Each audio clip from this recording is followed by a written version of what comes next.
Hey everybody, Ryan here at eTrailer. Today on our 2017 Toyota Sienna, we're going to be taking a look at and showing you how to install the etrailer.com Class 3 2-inch trailer hitch receiver. So in my opinion, this is probably going to be the best choice as far as hitches go that's available for the Sienna. That's really for a few different reasons. One of the reasons being, in my opinion, it is the best looking hitch. It's going to be completely hidden for the most part. Only thing you're going to be able to see is the receiver tube opening. And it's going to have that really nice matte black finish, which just matches and blends in perfectly to the back of the van. Since it is hidden, it is going to sit up a little bit higher. And that's good compared to some of the other hitches that aren't hidden. They sit a little bit lower, and we don't have nearly as much ground clearance.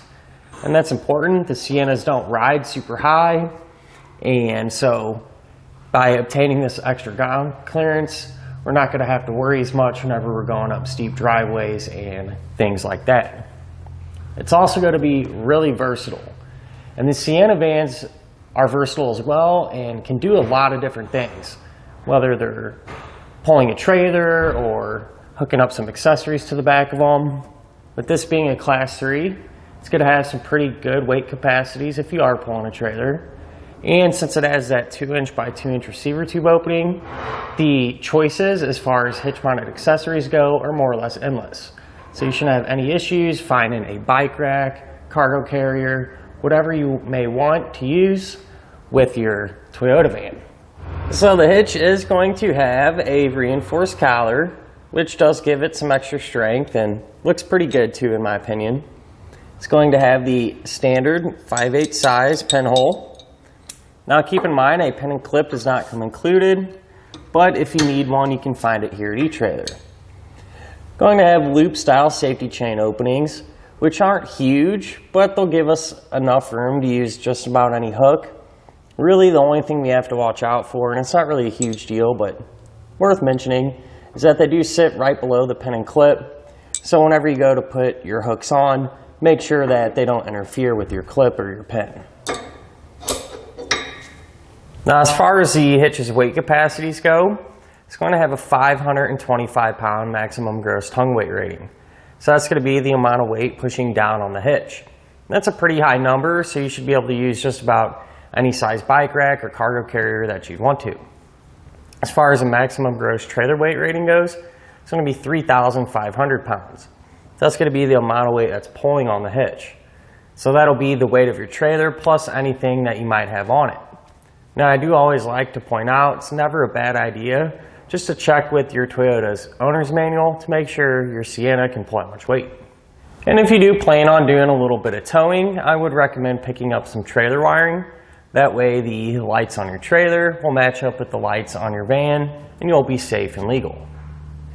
Now I'm going to give you a couple of measurements, and you're going to use these to help figure out which hitch mounted accessories to get. From the ground to the top inside edge of the receiver tube opening, that's going to be about 13 inches. So if you do plan on doing some towing, chances are pretty good you're going to need to get a ball mount with a rise. From the center of the hitch pin hole to the edge of the rear bumper, that's going to be about 4 inches. And you're going to use that measurement to help figure out that if any folding accessories you might have can be stored in the upright position without contacting the bumper. So overall, really functional hitch that looks good, and it's going to allow you to do whatever you're trying to get done. Now, as far as the installation goes, it's really not that bad. We do find a way to make it a lot easier and save yourself a lot of time. So why don't you come on in the garage and help me get it on. To begin our install, we're going to be working underneath the back of our Sienna. We're going to need to remove this splash guard. It's going to be held in place with multiple types of fasteners, but we're going to first work on the white pushpin style fasteners. This is what they're going to look like here, and the way we're going to get them out is take a flathead screwdriver. We're going to pry underneath the head of them. You can get it to drop down. If the whole fastener comes out like this, then we can pop the base out as well. But we're just going to use that same technique to get all of these types of fasteners removed.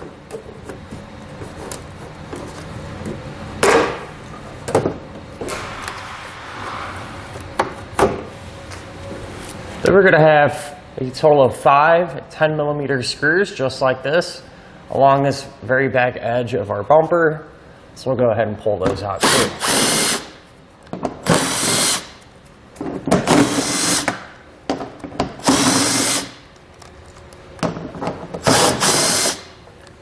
We're going to have 4 more fasteners that we need to undo, and this is what they're going to look like. These aren't actually going to come off of our shield, but they are going to unthread.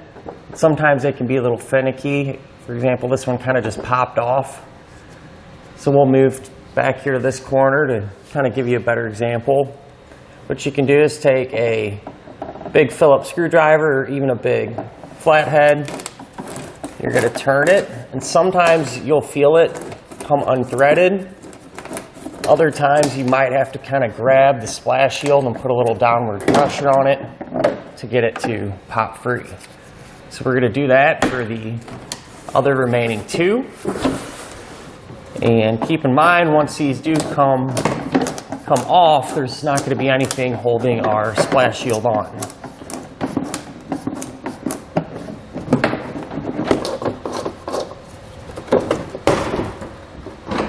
Once we have it released, we can just set it off to the side.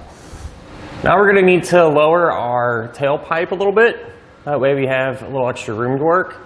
If we come here, we're going to have a rubber isolator hanger. We want to spray it down with some soapy water or some penetrating oil, make it a little easier. We're just going to take a pry bar or a big screwdriver. If you don't have a pry bar, it can work sometimes. And just pry that hanger off of the exhaust. That way it'll drop down a little bit and give us a little extra room. Now what we're going to do is come to our frame rail, and we're going to have some little stickers as well as a rubber plug that we're going to need to remove. Because underneath those stickers, we're going to have some factory weld nuts that we're going to use as attachment points. I want to mention too, anything we do to one side of our van from this point on, we're also going to do to the other side because it'll be set up the same way. These stickers are pretty straightforward. Take a little flathead screwdriver or a razor knife, something like that, and just work them off.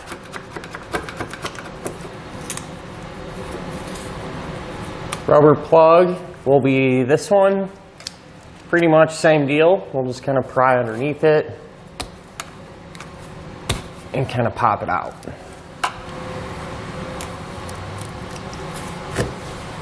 Now, even though these weld nuts were covered up with stickers, it's never a bad idea to take a toothbrush and a little bit of penetrating oil, spray these down, and just clean out any potential dirt or debris that may have gotten inside.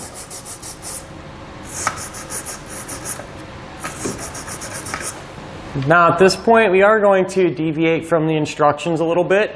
They want us to actually remove our whole bumper to give us room, but I found in the past that that is not necessary if we do this one easy step. If you look right here, we're going to have this little tab, one on each side. And if we bend that down out of the way, it'll give us enough room to get our hitch up where it needs to go. So you can kind of just very carefully, kind of just use your hands. I kind of like to put my fingers on the top portion just to kind of help hold it in place. And just kind of bend that out of the way. We're going to do that to each one. Now with an extra set of hands, we can raise our hitch into position. We want to go up and over the exhaust on the passenger side. Then we're just going to kind of take these tabs on our fascia, just pull them out a little bit. That way the hitch will kind of slide in this opening. Once we have it up into place, we can line up the holes in the hitch with the 3 attachment points in our frame. We're going to grab a bolt and a conical tooth washer. Make sure the teeth on the washer face up towards the hitch. And we're going to use this hardware combination for all of the attachment points. But we're going to want to get at least one started on each side, hand tight. That way the hitch will support itself while we work on the rest of the bolts.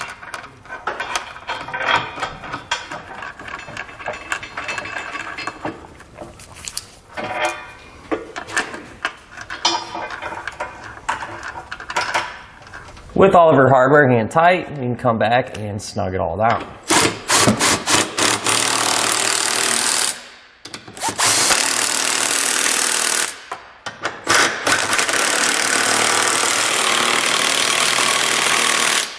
Now we can grab a torque wrench and tighten down all the hardware to the amount specified in the instructions.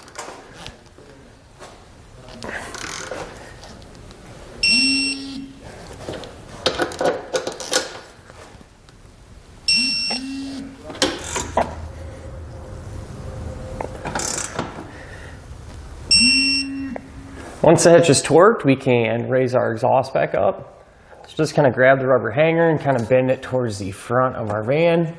Push up on the tailpipe and that should kind of just slide in there. Then we can move over to the tabs that we bent down. We can carefully just bend them back up. And now we can work on getting our underbody panel reinstalled. So we're going to need to trim our panel to get it reinstalled.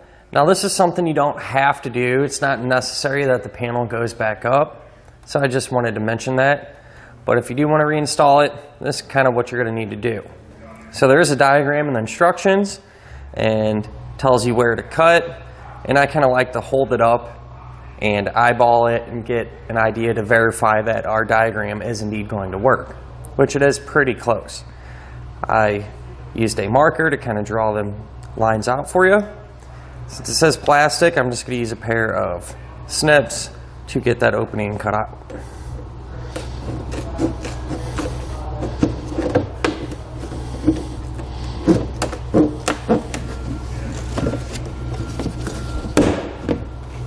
So I did try to test fit our panel, and the hitch is barely hitting this little portion here. So I'm just going to come back and open it up down here to where it flattens out a little bit. And that should give us more than enough room for our panel to fit correctly.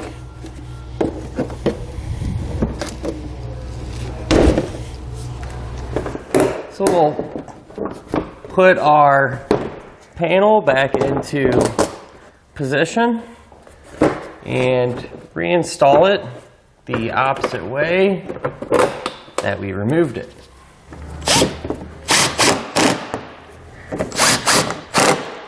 And that'll finish up our look at and our installation of the etrailer.com trailer hitch receiver on our 2017 Toyota Sienna.